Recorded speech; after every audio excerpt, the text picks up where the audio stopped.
ಇಲ್ಲ ಕೋಲಾರಲ್ಲಿ ನನ್ನ ವಿರುದ್ಧ ಸ್ಟ್ರೈಕ್ ಮಾಡಿದ್ದಾರೆ ಅಂತ ಹೇಳಿದ್ರೆ ನಾನು ಒಂದೇ ಹೇಳಕ್ ಇಷ್ಟಪಡ್ತೀನಿ. ಇವತ್ತು ದೇವಸ್ಥಾನದಲ್ಲಿ ಹೇಳ್ತಾ ಇದ್ದೀನಿ, ಆ ಸ್ಟ್ರೈಕ್ ಮಾಡಿರೋರಿಗೆ ಯಾರೋ ಒಬ್ಬರೋ ಇಬ್ಬರು ಟೀಚರ್ಸ್ ಇಂಪಾರ್ಟೆಂಟ್ ಆಗಿದ್ದಾರೆ ಮಾತ್ರ.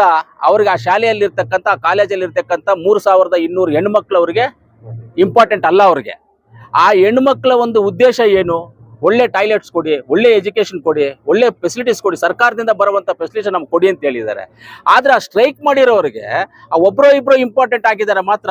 ಆದರೆ ಈ ಶಾಲೆಯಲ್ಲಿ ಇರ್ತಕ್ಕಂಥ 3200 ಮಕ್ಕಳು ಅವ್ರಿಗೆ ಇಂಪಾರ್ಟೆಂಟ್. ಅವ್ರಿಗೇನಾದರೂ ಆಗ್ಬೋದು, ಅವ್ರಿಗೇನಾದ್ರೂ ಆಗೋಗ್ಬಿಡ್ಲಿ ಹೆಣ್ಮಕ್ಳಿಗೆ. ಪಾಪ ಎಷ್ಟೋ ಜನ ಹೆಣ್ಮಕ್ಳು ಬೆಳಗ್ಗೆಯಿಂದ ಸಾಯಂಕಾಲವರೆಗೂ ನೀರು ಕುಡಿದೇ ಇದ್ದಾರೆ. ಆ ಕಾಲೇಜಲ್ಲಿ ನೀರು ಕುಡಿಯಲ್ಲ, ಯಾಕಂದ್ರೆ ನೀರು ಕುಡಿದ್ರೆ ವಾಶ್ರೂಮ್ಗೆ ಹೋಗ್ಬೇಕಲ್ಲ, ನೀರು ಕುಡಿದೇ ಇದ್ದಾರೆ. ಆದ್ರೆ ಅವರೆಲ್ಲ ಇಂಪಾರ್ಟೆಂಟ್ ಇಲ್ಲ, ಇವರಿಗೆ ಯಾರೋ ಒಬ್ಬರೋ ಇಬ್ಬರು ಇಂಪಾರ್ಟೆಂಟ್ ಆಗಿದ್ದಾರೆ.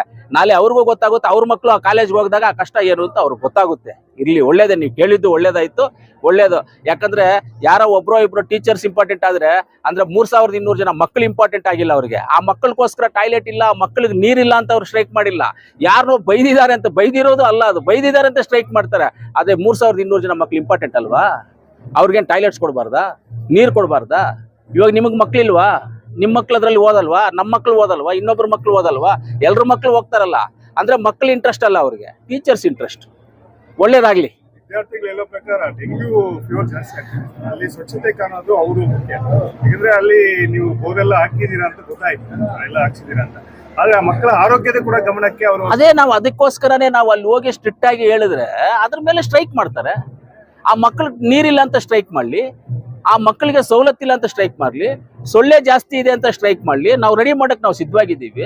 ಯಾರೋ ಟೀಚರ್ಸ್ನ ಬೈದು ಇಲ್ಲ, ಏನೂ ಇಲ್ಲ. ಅಲ್ಲಿ ಒಳಗಡೆ ಎಲ್ಲ ಕಿತ್ತೋಗಿರುವಂತ ಡ್ರಮ್ಗಳಿಟ್ಟಿದ್ದಾರೆ, ಕಿತ್ತೋಗಿರೋ ಜಗ್ಗಳಿಟ್ಟಿದ್ದಾರೆ, ಕಿತ್ತೋಗಿರೋ ಬಕೆಟ್ಗಳಿಟ್ಟಿದ್ದಾರೆ, ಗಲೀಜಿದೆ ಅದೆಲ್ಲ.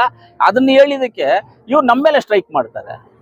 ಇನ್ನ ಮಾಡಲಿ, ಸ್ಟ್ರೈಕ್ ಮಾಡಿದಷ್ಟು ನಾವು ಕೆಲಸ ಮಾಡೋದು ಚೆನ್ನಾಗಿರುತ್ತೆ. ಅವರು ಇವತ್ತು ಆ ಮಕ್ಕಳು 3200 ಮಕ್ಕಳು ನನಗೆ ಇಂಪಾರ್ಟೆಂಟ್ ಮಾತ್ರ, ನನಗೆ ಟೀಚರ್ಸ್ ಇಂಪಾರ್ಟೆಂಟ್ ಅಲ್ಲ. ನನಗೆ ಇಂಪಾರ್ಟೆಂಟ್ 3200 ಮಕ್ಕಳು. ಟೀಚರ್ಸ್ ಒಳಗಡೆ ಟಾಯ್ಲೆಟ್ಸ್ ಇರುತ್ತೆ, ಇವ್ರಿಗೆ ಆಚೆ ಟಾಯ್ಲೆಟ್, ಅವ್ರ ಟಾಯ್ಲೆಟ್ಗಳಿಗೆ ಅವ್ರು ಬೀಗ ಹಾಕಿ ಇಟ್ಕೊಂಡಿರ್ತಾರೆ. ಈ ಮಕ್ಳು ಏನು ಮಾಡಬೇಕು? ಈ ಮಕ್ಳು ಇಂಪಾರ್ಟೆಂಟ್ ಅಲ್ವಾ ನಮ್ಗೆ?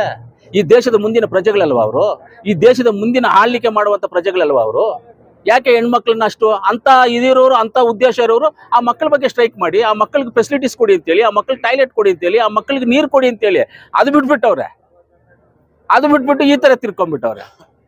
ಅದು ಒಳ್ಳೇದು ಮಾಡ್ಲಿ, ಅವರು ತಿಂಗಳಿಗೆ ಒಂದೊಂದು ಮಾಡ್ತಾನೆ ಇರ್ಬೇಕು. ಮೀಡಿಯಾದವರು ಕೂಡ ನೀವು ಈ ಸ್ಟ್ರೈಕ್ ಬಗ್ಗೆ ಕೇಳ್ತೀರಾ?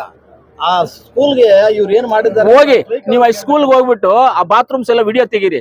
ಅಲ್ಲಿ ಬೋರ್ ಹಾಕಿರೋದ್ ಕೇಳಿ, ಅಲ್ಲಿರೋ ಮಕ್ಳು ಕೇಳಿ ಯಾರು ಅಂತ.